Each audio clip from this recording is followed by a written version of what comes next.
GBS रुग्णसंख्येमध्ये अखेर घट नोंदवली जाते। पुणे शहरामध्ये 2 दिवसात अवघा 1 जीबीएस रुग्ण सापडलाय। राज्यात आतापर्यंत 170 जीबीएस रुग्णांची नोंद झालेली आहे आणि त्यातले सगळ्यात जास्त रुग्ण पुण्यामध्ये आहेत। पुणे शहरामध्ये नव्या रुग्णांची संख्या आता कमी होतीये, डिस्चार्ज मिळणाऱ्यांची संख्या हळूहळू वाढतीये। आणखी तपशील घेऊया प्रतिनिधी ज्ञानेश्वर चौतमल यांच्याकडून। ज्ञानेश्वर, आरोग्य विभागाने या सगळ्या संदर्भात नेमका आता काय म्हटलेलं आहे? विभागाकडून उपाययोजना केल्या जातात। पहिल्या दिवसापासून त्यांच्याकडून जनजागृती केली जाते आहे। मात्र आता जी दिलासादायक आकडेवारी नोंद म्हणता येईल तिला जीबीएस रुग्णसंख्येची ती घटताना बघायला मिळते। सर्वाधिक रुग्ण हे 20 जानेवारीला आढळलेले होते। गेल्या 2 दिवसांमध्ये केवळ एक रुग्ण जे आहेत त्याची नोंद झालेली आहे। शहरामध्ये 13 जानेवारीपासून जीबीएसचा उद्रेक पाहायला मिळालेला होता, विशेषतः दायरी, नांदेड, क्रिकेटवाडी या सगळ्या परिसरांमध्ये।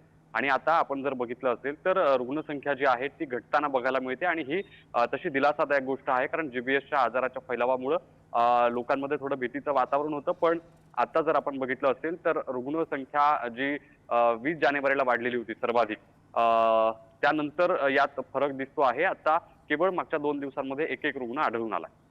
जी ज्ञानेश्वर, धन्यवाद दिलेल्या माहितीसाठी।